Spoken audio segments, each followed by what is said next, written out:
Hello, unstoppable real estate investors. I have such a great guest for you today. Kyle Conor runs his own group called DIY, Do It Yourself Wholesaling. And wholesaling or wholesalers, Kyle? Wholesaling. Yep. So you're good. Wholesaling.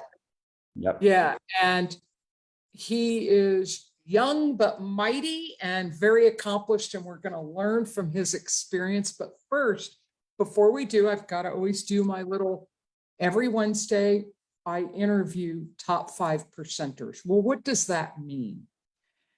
The statistics in this industry are pretty dismal. A lot of people that want to be real estate investors fail because, quite frankly, it can be pretty overwhelming. And there's so many ways you can make money as a real estate investor that people get overwhelmed. But more than anything, people get impatient and they don't realize, the way I talk to people about this is it takes time because this is a whole new profession. So treat it like your education is like, I'm back in school, I'm in college, learning a whole new profession. And then you need to implement and master a unique set of skills. There's a lot to this business to be successful. And so it can be complicated and difficult for a lot of people to succeed at it. That's why in this industry, a lot of people hire coaches that help them or use someone like me or Kyle.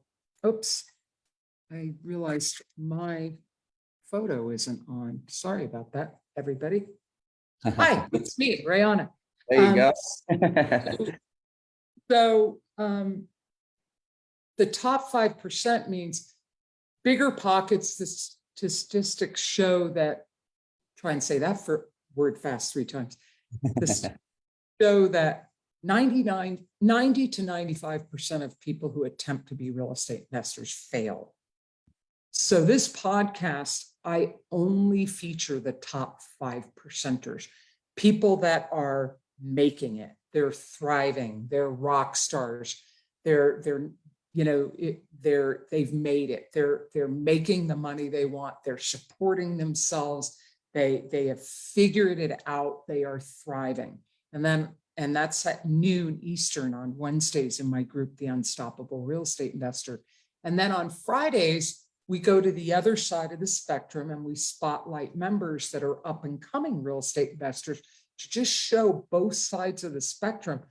Wow, those who have made it and those that are on that journey. And that's also an opportunity for you to get a little exposure, a little support and coaching. Oftentimes there's just spontaneous coaching from me in those podcasts on Fridays. So Kyle, and so all of this is in my group. We post the recording of this in about 100 other real estate investment groups, and that continues to grow. And so if you are a rock star, like you're supporting yourself with your real estate investment business, we want you on our podcast. We're already booked out through the end of March for all our Wednesdays. And then on Fridays, if you're someone that I don't feel worthy, but you're in it, you're grinding, you're trying to figure it out, please don't be shy about being a guest on my Friday podcast, because it's an opportunity for free exposure to get connected. You might attract a JV, a buyer, a lender. And it's also an opportunity to get coaching, just to get some free coaching and guidance and support. When I'm hearing things when you're talking, that often happens. It's like, okay, you're getting stuck here. All right, let's talk about that. So, and it's not also a great way for networking for everyone in the community. You start to get to know each other. So those are the 2 podcasts. And then on Mondays, Rufus Thibodeau and I are buds. And we do Monday Mindset Marketing Mondays, and at 6 p.m. Eastern, he and I get together and we just rant and rave and chit and chat and talk about mindset stuff and marketing stuff. And we usually go for about an hour. We could probably go for hours and hours because he and I can just chatter up a storm. He's the man. So that's what's going on, everyone. But today we have Kyle Conor, who runs a group, and Kyle, are you a coach? So yeah, a little bit, and we can definitely dive into that. But All right, we'll get into that. yeah, I am an active wholesaler as well, but this is a service based business that is in conjunction with my other business, which is wholesaling. Yeah. So we'll get towards the Yep. end towards that. So talk, Kyle, how old are you? So I just turned 30 in September. So hit the Right 30. on. All right. So you're Yeah. 30. I love this. I love talking to people who are young that found this early. Cause I'm like, look, dude, you're going to be a millionaire in 5 years or I hope by the so. time you're 40, and that's so cool. So what were you doing, young buck, of the ripe old age of 30? I'm double your age. I'm No. 6. Yeah. No way. Well, Yes. So thank you. I like that. Were you doing anything before real estate? Talk a little bit about your journey, like before real estate, and how it is you got into it. Yeah. So first and foremost, super happy to be here, and thank you for the opportunity. Yeah, my pleasure. Bouncing around some of the same circles, so it's really cool to be on here. So my background started, I graduated in 2015 from Endicott College up in Boston, a little small private school, and I thought I wanted to be a sports agent. I paid for school myself, and I realized towards my graduation that I was going to require another level of schooling with law school, and so like a Jerry Maguire sports agent. No kidding. Yeah, like cool. I was a sports management major, and I really wanted to continue in sports, a former athlete. And, but I realized going through that experience, I'm like, man, this is a career that doesn't really make a lot of money. And if I wanted to make a lot of money, to have to go into the realm of being a sports agent, which again, requires more schooling. And that wasn't in the cards at the time. So I actually got a job in sales. I worked for a cybersecurity, I wouldn't say it was a startup company. They were probably doing 50 million, 75 million a year, but they were in a hyper growth phase. So they were growing really rapidly, still sort of that work hard, play hard culture. So it excited me to be a part of that. And it was a great experience for me. I got put into a closing role at a very young age, at about 24 years old. Did you just have a natural talent for sales? Was it fun and easy for you? It's funny. I always said I'm a people person, or excuse me, I'm a less of a salesman, but just more of a people's man. Like I just network really well. A people person. Yeah, just a people person. So it's easy for you to build rapport and connect with people, and then from there figure out what they need. Exactly. Yeah. And my first 2 territories I covered were Indiana and Kentucky, and when that was great for the way that I approached my sales acumen and relationship building, and it fit really well for that area. And then through that process, I'd worked in cybersecurity sales for upwards to about 7 years, and worked in markets like New York City, which was an entirely different sales experience. But they were all startup companies, if you will. And one of my companies that I worked for ended up going public, and I ended up taking advantage of my equity vesting, and made a good chunk of money at the time. And I was like, wow, this is more money than I've ever made in one period of time in my entire life. And it wasn't life-changing, but it was at 25 years old, 26 years old. I was like, okay, I got to figure out how to do this over and over again. And sometimes when you're working for a company in sales, you don't always necessarily control your destiny. You can't control the market you're in. You can't control the territories they give you. You can't control your quota they give you. So I started to do, as I had this chunk of money, some research, podcast, YouTube University on things like stocks, crypto, and real estate is ultimately what I was finding as a common denominator of what built wealth. And that's where I came across wholesaling, where it was like not a lot of money in, but a good way to get your feet wet in real estate, and a good way to make a lot of money along the way, and then ultimately have that be your foot in the door for real estate investing. So I took that money that I got from the equity of my company, and that's how I started my 2 businesses with that money. And then now, when you say 2 businesses, you being a wholesaler and then also developing a wholesaler training program. Yeah, and that's a really good point. So I started as a wholesaler, and I know you like the power of storytelling. I think this will be really influential for a lot of people out there who are just starting. It took me and my brother 9 months to close our first deal. We were in Greater Boston. We were in a very big fish. We were very small fish in a big pond market, trying to do wholesaling with Google phone number, with PropStream, pulling lists, and just dialing one at a time for us, and just hitting the ground, doing door knocking. You and your brother? Yeah, driving for dollars. He was my business partner. He's 2 years younger than me. So we were hustling for about 9 months until we joined a mastermind group, which was the first step into figuring out sort of a framework and a plan to actually do wholesaling right.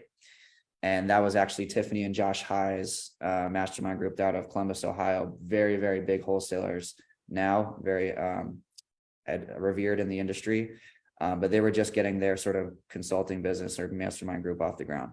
So during that process, we understood how to systematize our business. We understood the power of VAs. And that's actually when we hired our first cold caller to start ripping the lists for PropStream for us.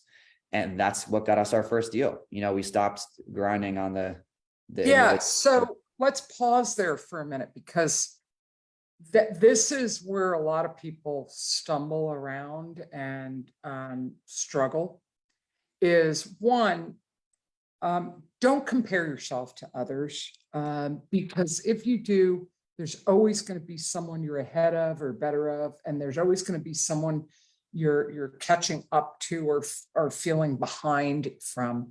And everyone has a different journey. I mean, I coach people that have far more aggressive real estate investment goals than I do, and I'm still very effective with them, because what I want to do in my real estate investing has nothing to do with them.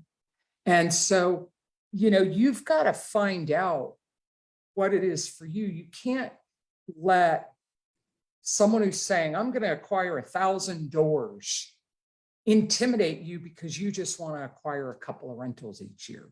There's different levels to play here. And also going from mastering the skills yourself and as quickly as possible, working yourself out of each job after you master it. There's a lot of little jobs in this business, knowing how to cold call, them being a lead manager, them being a dispo guy, knowing how to do the transactional stuff, how to analyze a deal, all of that. Those are little skills along the way that once you master them, because you should in your business, it's then how do I delegate to elevate?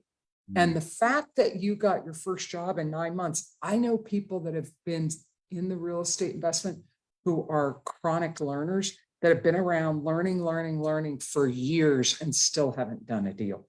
Yeah. And the fact that then you automated very quickly after that, so why do you think that is? Did you come in this with I want a job, I want to make more money? Or did you have a mindset okay, we're going to learn this, but we're going to build a team too?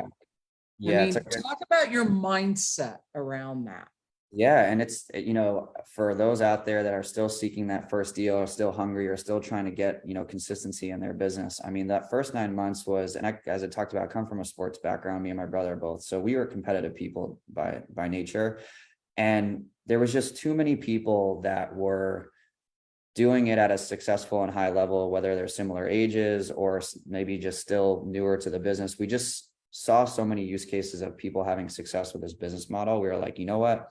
If we're making mistakes and we haven't earned, and I like to say, deals and money comes when you've done the hard work and earned it. And I think we just learned hey, if we had the mindset that if we haven't earned the right to get our first deal yet, or it hasn't happened yet, there must be something we need to tweak within our process, tweak within our business, implement, or educate ourselves on more. And don't worry, it's going to come. We just had this. And I still have that today, right? Pause. Frame, freeze frame.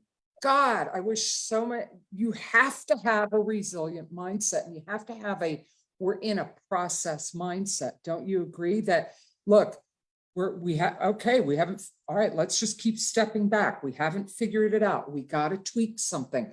By the way, Christian Weatherspoon says hi. He said, it's been a while since we connected back in October, but cool to see you sharing your experience here today. Yeah. Definitely glad he reached out, because I owe him a follow-up. He's good. Christian Influential. Weatherspoon and Chris Steele, they're going to be guests of mine in March. I'm going to have them each on separately. Love those guys. I've referred them. I love this stuff. The YouTube channel is super, super impactful. It's helped me a lot. Yeah. So you realize, hey, we have to refine our processes. Took 9 months to get your first deal, but shortly after that, how long was it when you started to realize, wow, if we really want to scale this, we can't be doing it ourselves. We've got to shift and start building a team. How long after that first deal did it take you to go light bulb? Oh yeah. So once we got the first one, obviously that gives you a big confidence boost and you start to feel comfortable in the process. Now you all of a sudden, for which you could always have gotten more contracts out before, but it's just something about once you get that first one, you're like, all right, I want to start getting more aggressive and I can do it. I've seen it work. So the biggest thing for us, and this is probably the situation for a lot of people, is when you're first starting out, you're probably working another job, W-2, you're still building up your capital to reinvest into your business. And that's what me and my brother were doing. We were both working full-time jobs. But what helped us is having a cold caller on the phones full time every single day. So what they were doing was basically teeing up warm follow-up calls for us when we got ready, we were done with our W-2. Then we were talking to motivated sellers, we were having more conversations, and we just had a pipeline now of warm leads. And so it really came down to consistency, and our marketing was the most important thing. And that doesn't matter if you're doing inbound marketing, outbound marketing. Our specialty is outbound marketing through SMS and cold calling. That's what we like the most and what we're most comfortable with. Okay.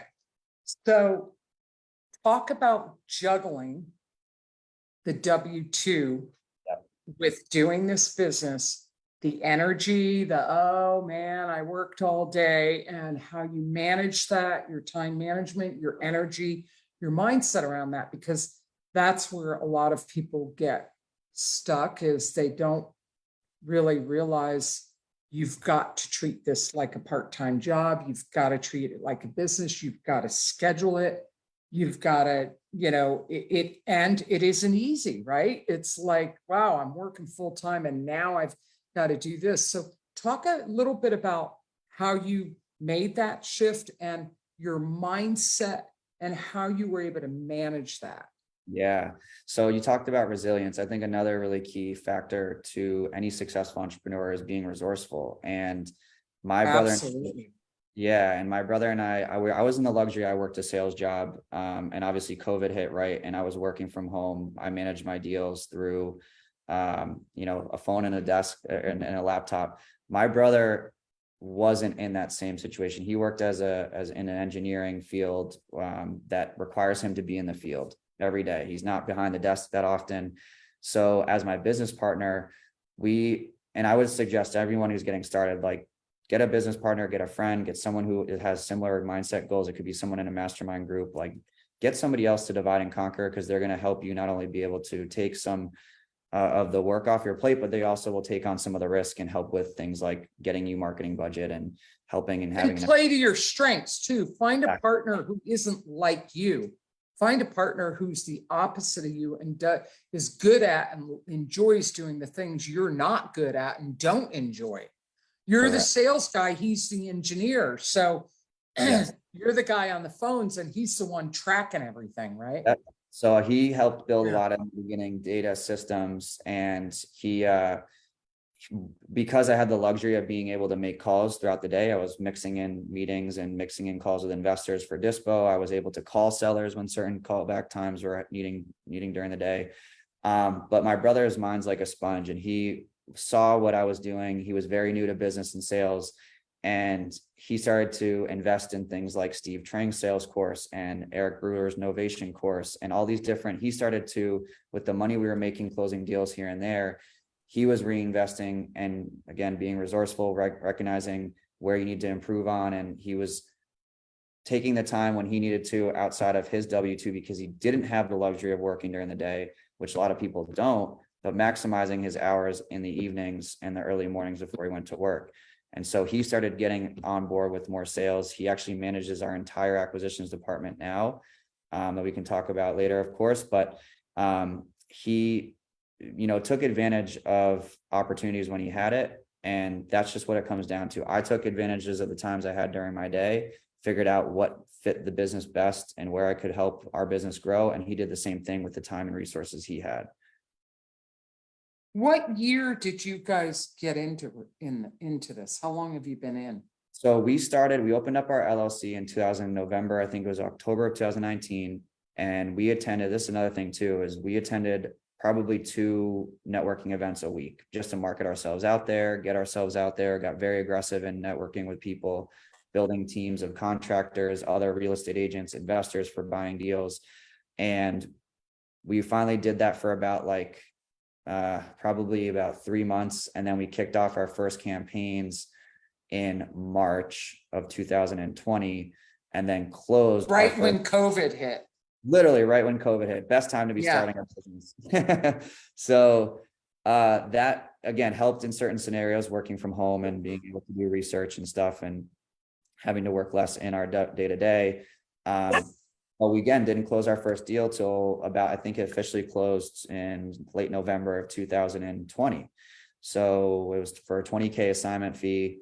And that's when we had our first cold caller, our first CRM, which was really impactful. We started figuring out the lists we were needing to call on and just became very consistent in that. At the end of. So would you say it was 2020 where you started to get momentum with things? Oh yeah, end of 2020, Yeah. and then of course the market was red hot in 2021, right? You could find a deal or find a buyer for any type of deal. It felt like it was crazy. So 2021, we really started to ramp up and scale, doing 2-3 deals a month. And then we were humbled in 2022, and certainly can talk about that a little bit. Talk about it. Keep going, man. You're on a roll. It's all yeah. good. So, we built a 6-figure wholesale business in our first year doing that part-time, and we were really proud of ourselves. It was just barely breached 6 figures. We were like to say we made all the wrong mistakes, because I think. And you've been strictly wholesalers. At that time, yes. I had not started my consulting business until about end of 2020, DIY wholesaling. So we were just wholesaling. But as far as real estate investment exit strategies, it's all been wholesaling. You haven't been doing any rehab flips. Are you guys reinvesting in any acquisitions for rentals or anything yet? Yeah, so this is the year where we're looking to actually sort of get our own, hopefully do our first projects. It was a lot of building our own capital. Me and my brother needed to learn a lot of things, not only about real estate investing, but we both had, paid for school with student loans. We, grew up in a very blue collar family where we needed to really understand like the power of credit and other people's money. So we just knew that, hey, we aren't in a position right now where we can take on more debt, but we just need to make money and learn real estate. And so we started to now at the point of like, okay, you needed cash flow to get whole and then to be able to learn how you could leverage finance. Yes. And which we probably could have done, a lot earlier in the process. I think. Well, then wholesaling is a perfect place to start, when you need cash flow. Yeah. 100%. And the goal was always to build a business that we worked in full time. And so that cash flow could help supplement and replace our W-2. So the goal was like, hey, we see we're leaving a lot of money on the table, maybe giving these deals away that we could do possibly for a flip or maybe buy and hold. But for us, we're like, you know what, let's just continue to learn. Let's build some cash flow. Let's continue to reinvest in our business and really scale this up. And we always know that we were the tip of the spear finding the deal, right? That's what I love about what we do with DIY wholesaling. That's what I love in doing my own the systems we built, my own wholesaling business is we have the luxury now of always being able to find good deals. Where we lack is we need to work with folks like yourself and other smart investors and people that have been working in this industry for a long time that we can partner with and show us the ropes and actually how to do flips and deals, which is our big goal for this year. So, awesome. Yeah. Christian has a question for you, for us, and he and I usually we're always on the same page, and this is a good one. Totally agreed. Partner up when it makes sense. I'm curious, what would your advice be for the type A personality who keeps a white knuckle grip on their business systems because nobody can do it as good as them? Wow. Nobody cares as much as I do, so I can't outsource. What I want to say about that, and then I want you to respond to it, and Christian has heard me say this before, if you enjoy being a solopreneur slave, that is the mentality that will keep you a solopreneur slave, because you are sacrificing freedom to maintain control, and your arrogance is going to keep you from growing. That is not because nobody can do it as good as you. What that is a limiting belief. And really, there's a fear behind that limiting belief that you can't lead and manage people, because all that is defining a process and taking the time, because you slow down to speed up. When you go from being the technician and the worker bee, and then you start shifting into managing and starting to develop processes and systems and duplicate, it feels like you're slowing down because you've got to explain it to someone, lay it out, train them. That is the challenge for someone who is a solopreneur slave, is you have to slow down, get organized, lay it out, and then be willing to move through the discomfort of, I'm in control, I'm doing it all, to, nope, I've got to learn how to lead and train and coach people and a team, and find the right people to put in the right seats on the bus, and realize that. And the other thing that to add to Christian is, I don't have the time. Well, I often coach people and say, you've got to slow down to speed up when you shift from being the technician to the manager, because you are actually investing in buying more of your time back by slowing down to speed up. So talk a little bit about that shift for you guys. Yeah. Yeah, I'm grinning ear to ear, and Christian, it's almost like he was like watching over my my business all of 2022. Yeah, Christian's my secret weapon on my podcast, because he's always on my podcast and we're always interacting. He just makes my podcast better. He makes me look good. But there was a great yeah, question. he's a brilliant guy in a lot of ways. But anyway, yeah. So I can confidently say that my business growth in both my wholesaling and my consulting business this year was stunted due to my I'm a visionary, right? I have the shiny object syndrome. I have all these great business ideas that I can't wait to execute on, but I had gone too fast building a wholesaling business, still needing to build foundation in my wholesaling business with my brother. Started a consulting sort of service-based business that you went too wide, but didn't have deep enough roots. Correct. And I was humbled this year, and we were making money, doing well, but when the market shifted, we either were losing out on deals or clients were removing their marketing budget, where we scaled a little bit too quick and didn't build ourselves a solid foundation. And I also didn't delegate enough because of my lack of structure and foundation, because I didn't feel like, even if I was to give these tasks to my managers and my team, that they would not even know how to do it properly. So I didn't realize until this year how much I like to have control of things. I felt like I'm not a micromanager, but I also didn't give up a lot of the tasks, and I really burnt myself out this year. And I recently got married. I don't have any kids, but being Congrats. married. Thank you. It's been a big year.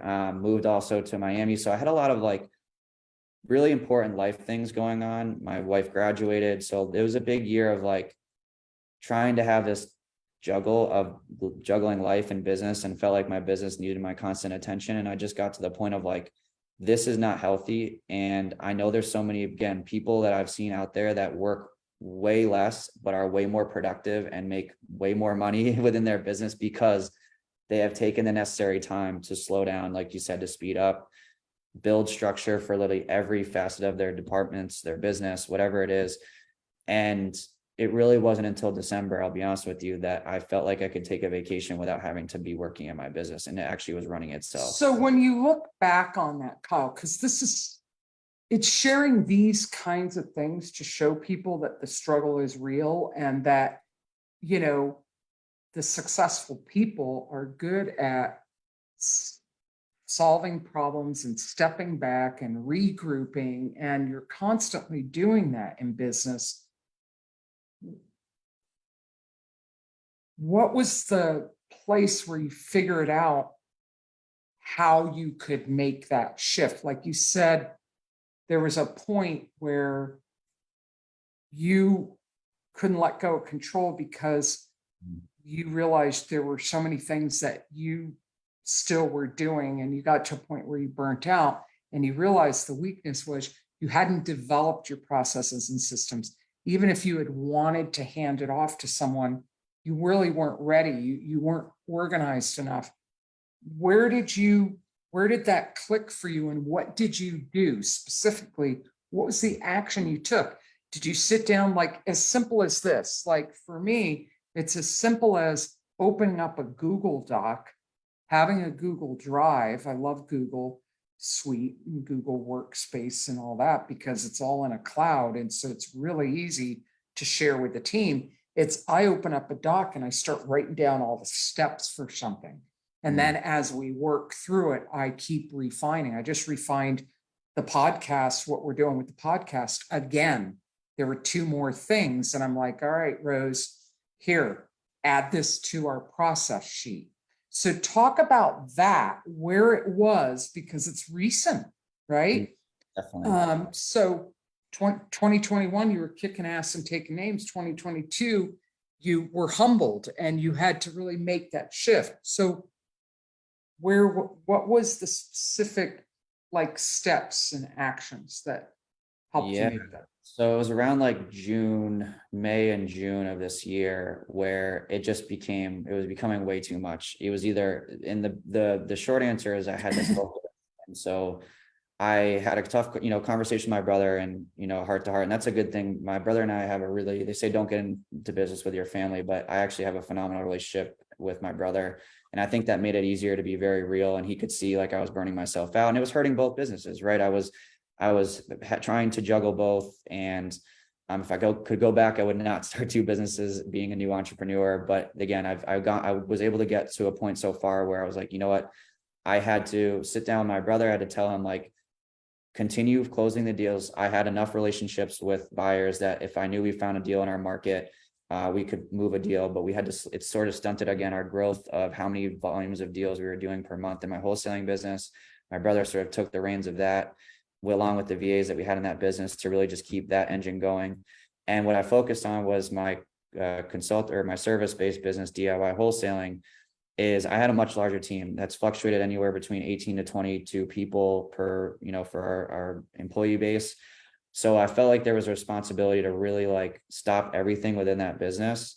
And we stopped taking on new clients. We actually fired about 6 people because we needed to cut our expenses and have less responsibilities and projects and things to focus on. So it was the hardest month for me, but it was the defining moment for me because I grew so much as an individual and as a business owner by having really hard conversations with my team members. But I also openly talked to a number of clients that might have had some slippage in service delivery or delays in communication due to some of the things internal. And that's where it comes down. If you're running a consulting or service-based business, like transparency is super key. And that's why I love and be willing to have like encourage feedback from clients, make it safe for clients to be really honest with you about what's working, what's not, because they will improve your business if you're open to it. Too many companies don't listen. They're afraid of criticism. People are so afraid. And it's like, bring it on. Give me constructive feedback, criticize, because if I hear that same feedback from enough people, I'm like, okay, this is a way we need to change our program because there's a need that's not being, met there. So although that was difficult, what was the biggest benefit you got out of that? Well, once I got through it, I definitely felt a huge relief and weight because I felt like what we did is we narrowed down our core team. So we figured out, okay, who is going to be our core team to really restructure the business. And we took the months of June, July, and sort of relaunched, I like to call it, in August. We figured out our core products and services. So instead of, we tried to offer, like probably in the beginning, too many different services and ways to help people. We sort of honed in on our 2 to 3 core ones, doubled down on that, improved the delivery of that, and made sure the right team members were in a position, and also built that structure we lacked so heavily. And so we really did truly slow down to speed up, and it was the best thing we possibly could have done. And it really there was just this feeling of like less stress, happiness in the work environment. My employees were much happier. They were enabled in their day-to-day. They were feeling like they could take on things, new tasks, and guide the ship on their own without me being involved as much. So it really was just a complete slowdown to poke all the holes in our business, which was a huge growing experience for me. Yeah. And, this is so important that people are hearing this. What's real about being successful in business is last year, I worked the least hard probably of any working year in my life and had my highest income year. Wow. And it was the year before that I struggled with learning how to delegate. And I don't have a big team like you do, but just simply, what am I going to have my VA do for me? What am I going to have my partner do for me? And other people do for me. And not so much about control for me is just, for me, what I had to get used to is letting people support me, letting people help me, knowing that there were people that actually wanted to, But what I did, and that was a couple of years ago where I got that. I'm really comfortable with people supporting me and helping me now. But last year was a year where there were like 2 or 3 times where I stepped back and just went, okay, I'm letting go and I'm looking at what's working and what's not. And if I need to, I'm going to make big decisions about what stays, what goes. And every time I do that, I end up in a better place. It's uncomfortable because you have to deal with the fear of uncertainty, but you get better as a person. You improve as a leader, as a business. And I think you get more true to yourself and more in integrity with your business, with yourself.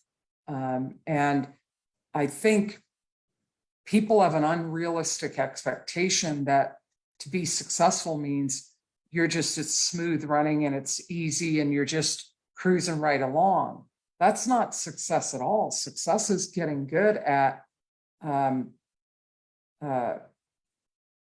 monitoring your system and refining it and improving it and catching problems and diving right into them, not avoiding, but diving in and asking, being willing to have those difficult conversations. There's a book, Crucial Conversations, and there's just too many authors for me to even mention them all.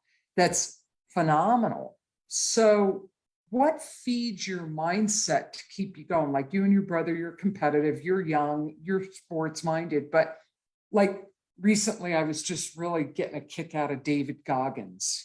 He's just like in your face, F this, F that, but he's phenomenal. And, Joe Dispenza. And then there's another one I just discovered, Your World Within, that is very inspirational. So what does it for you to feed the mindset to keep going, to deal with those humbling times where you're taking 2 steps forward and 1 back, when you have to have difficult conversations and fire 6 people? What keeps you going? How do you feed your mindset when you have to go through all that? Yeah, I mean, it sounds corny to say, but I really do believe that everyone can be a successful entrepreneur. I just think depending on the personality you are, experiences you've had, maybe certain variables that come into place will determine the speed in which you get to whatever you determine is success, right? For me and my brother, I think both of us have done well for ourselves, but wish we expected to do better financially, and where our businesses are at right now. I think we had wished or hoped that we would have been in a different place right now. But the reality is, as I talked about in the beginning of this, we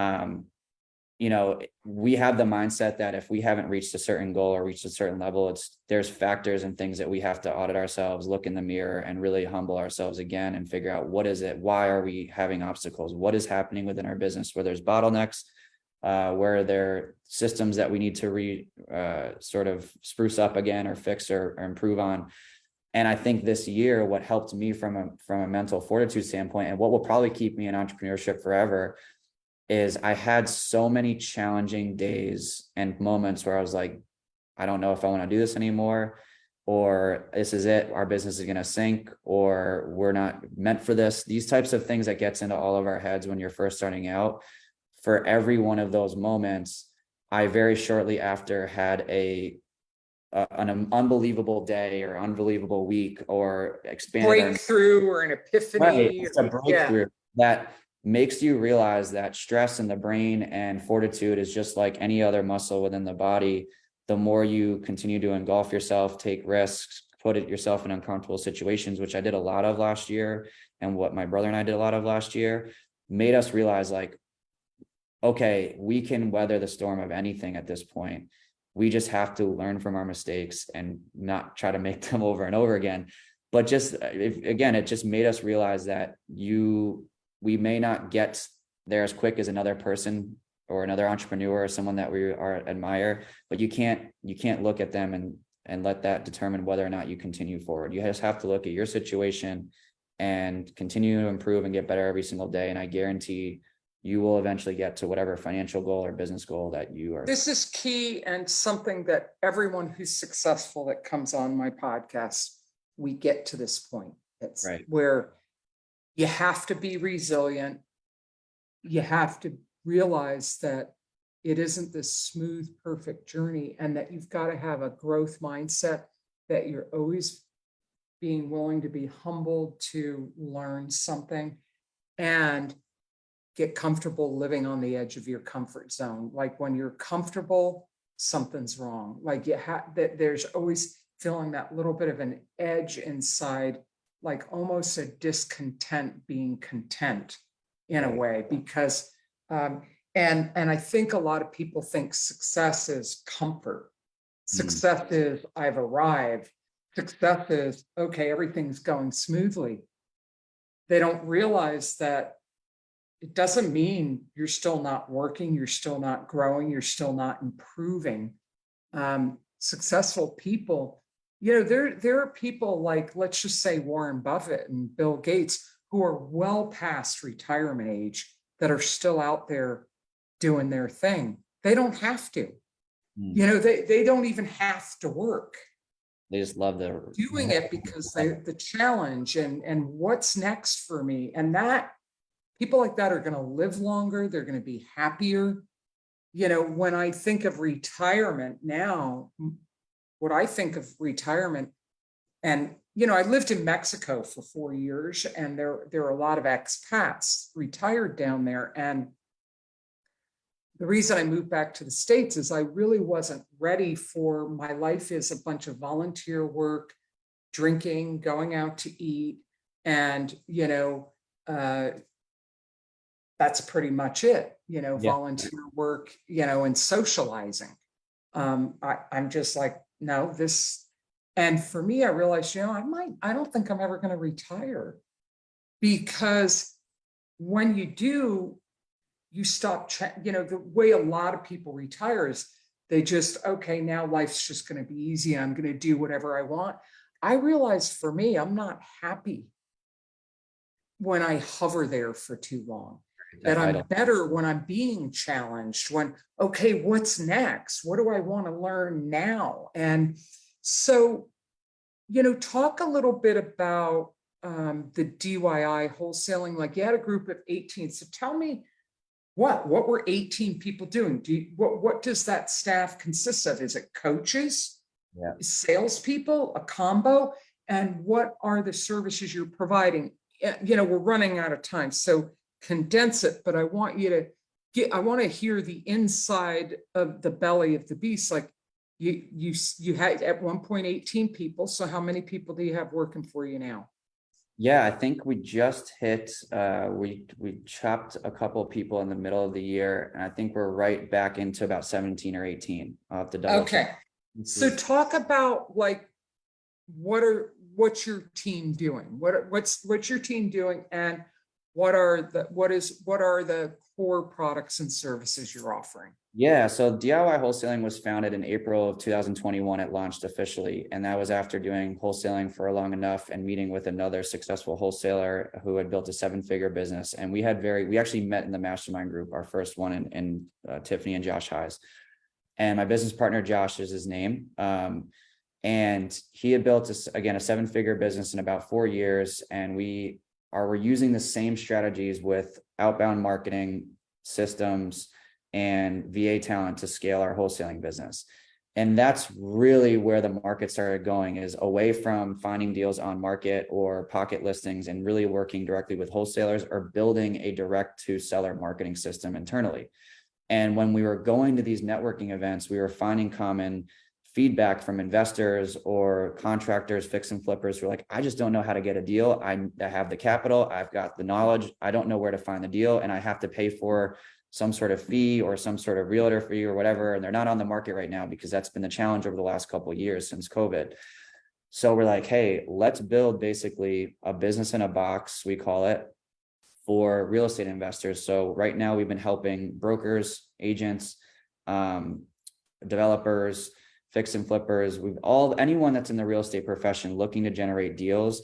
We basically we have a custom CRM and Podio that we hired a developer. So you mentioned, what are these staff members made up of? We have one full-time systems gentleman, a full-time data manager, and then we have the rest is we have cold callers, lead gen specialists, so ranging from follow-up specialists, acquisitions managers, cold callers, to a QA specialist, someone that's monitoring the quality of the leads that we're delivering. Now, are you providing a lead generation service to clients? Yeah, so we're for the majority of our clients, they want our cold calling and lead gen services. And then we have a really big chunk of clients who are doing data management, managing their systems and managing their lead gen. So we're almost like an outsourced acquisitions and data and systems team that we just plug into. Awesome. That's the main service? That's the main service, yeah. Yeah, because I'm glad I asked, because when you hear do-it-yourself wholesaling, the big thing is people building their own team of cold caller, texter, that they're managing their own VA team to do all that for them. And it sounds simple, but it's not. You've got to have a good CRM. You've got to have your auto dialer. You've got to figure out where you're sourcing your data from. You've got to have, train your team. And so what you're doing is outsourcing that. So you're an agency in a way, and you're generating the leads for people. Yeah, and the idea is we wanted people who were, whether they were new. Christian is leaving and saying goodbye and thank you. Oh yeah, Christian, thanks brother for hopping on, man. We'll definitely connect with you after. Bye, Christian. So yeah, the idea was, and we did it, the name can be a little misleading because we started off as a consulting for new wholesalers, and we wanted to provide them with systems so that they could have a quick path to success, because we know that there's much higher level or more tenured wholesalers or investors out there that they can get the right knowledge to learn how to do real estate investing and wholesaling. We didn't necessarily have, I'm still a wholesaler, but we wanted to build the systems and provide them with solutions that would give them success on day one. We can launch a campaign in a matter of a week. Yes. So you and Christian do very similar things. Yep. Yeah. Real estate, because that's what him and his partner, Chris Steele, did. Is they just are machines as far as deal making machines. And then they realized, wow, we've got a system that works. And so then they started providing that real estate made easy. They started basically doing the same thing, just generating leads for clients and helping them with setting up their systems and all that. So do you have any coaches on your team? So right now we have just myself. As far as folks that have experience with actual wholesaling and investing, it's myself and my business partner, Josh. But what we have been doing is we work with a lot of our clients are super successful and have done hundreds of deals. Some of them, it's incredible. They just don't have the time or the knowledge to build a system that provides. So that's what's been really cool, is it's connected me to people that can provide guidance to other clients. So we're really trying to build a mastermind and a network community now. It's a big goal of this year, is to get more of our clients together. We've teetered everywhere between 24 to I think we have actively like 12 to 15 right now clients. So we want to get people together as we're growing and scaling to collaborate and do more deals together and really solve challenges or problems within their business for one another. So that's, I love that. yeah, Yeah, you're evolving the model. I love it. I love definitely. it. And we may get into e-learning, and that's a really good way to scale and provide value without us having to provide, manual coaching and. That's an automatic passive stream of income. Yeah, Correct. So that's something we've yeah. talked about, but we're sort of sticking to our brand right now, and we like partnering with other people that have a course or a hands-on coaching like yourself. Like we want to bring them to folks like yourself because that's what you guys are good at. What we're good at is systems and lead gen and giving them deals and opportunities, and then they can take that and close and make money and continue to reinvest in scale. Yeah, and that's the reason through Patrick and stuff that we all support each other rather than being competing. We're like, wow, I can help you with this, and you've got that piece, and I can help with this piece. And yeah, and we're referring and we're working together as a community rather than competing with each other. And that's, a more collaborative kind of community rather than a more competitive one is nice because everybody wins. Agreed. Yeah. Agreed. So do you have an ask? Is there anything that you're currently looking for? I think for folks that are, again, regardless if you're brand new or if you're tenured, the solutions and services we provide can help in a number of areas of the business, ranging from generating opportunities and deals for your team to managing your data, providing quality data, or providing a system that works well for managing your pipeline and deals. And so I welcome a call, just to understand. We like to learn about people's business, and what we do is really provide a framework to start or scale their business. And that's what we're doing, providing blueprints through the power of lead gen systems and data to really hit their revenue goals for this year. So definitely welcome a call with anyone that's listening. Okay, I love that. So we want to wrap up here. Kyle, have you had fun? I've had a blast. I could go, I could go on and on. Yeah, we could. And I'm glad that we were able to connect because now we're connected and we could talk more off screen about like, what do we want to do? Like, do we want to do something together? So if you had a rooftop message, let's just say you're up on a rooftop, you have a captive audience, people, you're the Messiah, you have a message they want to hear that they're going to hear and heed and take action on. What would your advice be for them? Yeah, I mean, I'll continue to double down on our theme of today, which is just resilience. And I love what Alex Hormozy, he's an entrepreneur, successful entrepreneur, does a lot of content. I love what he says is like, you can't lose unless you don't, if you don't quit. And I think that's really compelling and something that you got to remind yourself in entrepreneurship, especially this year, has really challenged us in so many different ways to continue to pivot, continue to adapt to market shifts, continue to just humble yourself and wake up every single day. And, the challenges of one day is going to be your growing opportunities of the future. And I can't really stress that enough, and just continue to be resilient and don't give up. You will get to your goals eventually, for sure. Love that. Love that. Well, wow. It's been such a pleasure, hearing your story and you're really wise for such a young guy. And I'm happy you made it through some of those ups and downs. And so what's 2023 about for you? Yeah. So it's working on what Christian had mentioned, is working more on the growth of my business, not in my business. And that's what I'm most excited about this year, is now scaling, taking all the structure that we built in 2022, scaling up our client base in 2023, helping more people out, hitting their revenue goals and real estate investment goals, and then also growing my wholesaling business. What we want to hit is 7 figures is our goal eventually. Will we hit it this year? It's a long shot, but it's something that we want to target.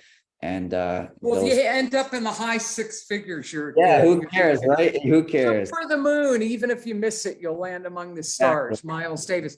Now, you said your partner is now Josh. What happened to your brother? Is he still involved?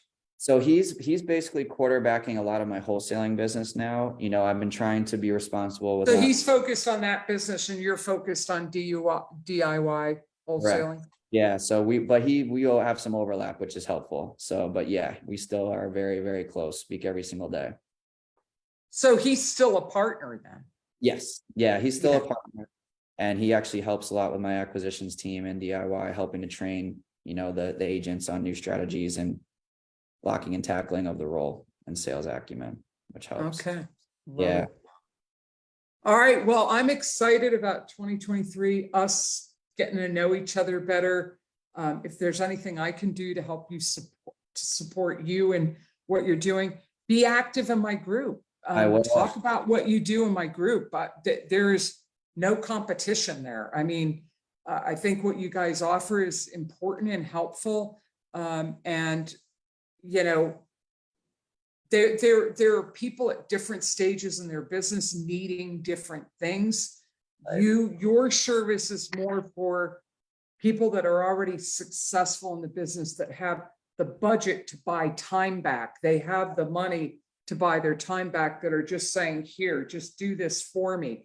But there are other levels, like I work at Start Virtual, and you could start with just hiring one VA to cold call for you and build from there. So it doesn't have to be all or nothing. There are different places, different things you can do to evolve and grow. But what is important, if you didn't get this and distinguish it in what we're talking about, is you have to be consistent and take action daily. And you really do need to develop a marketing machine in your business, something that is generating the leads, that's generating the revenue. It can't be haphazard or occasional. That is something that, if you want to succeed in this business, automating your marketing is crucial to making that transition from doing it all yourself and, wondering where the next deal is coming from and doing a handful of deals a year, to really scaling it. You've got to automate and develop processes and systems. Yep. No, I Yeah. couldn't agree more. Stay consistent. I talk to people all about that with my clients. Got to stay consistent. Yeah. So thank you so much for taking the time out of all that you've got going on to be a guest on my podcast. We'll send you a link to it. Please get in my group and add value and share what you have to offer. You've got my permission and my blessing, and I hope our paths cross again soon. Are you going to be on Patrick's meeting Thursday? Yes. Yep. I should be on. Good. I'll see you there. All right, everybody. Hey, take action. No excuses, just results. Get out there, do something that's uncomfortable for you today, because you will grow. And when you do that, you raise your confidence each time. Reach out to me or Kyle if you need support. If you're struggling or if you're ready to scale, we can both help you in different ways. I can help you with your mindset, your habits, your routines, holding you accountable. He can help you with the providing actual services that you don't have to do. So we're here, we're resources. That's why we're doing this. Thanks so much, Kyle. You are an awesome young man. I'm so glad we got to connect. Likewise, Rihanna. Thank you so much. Can't wait to stay in touch. You're welcome. All right. Bye.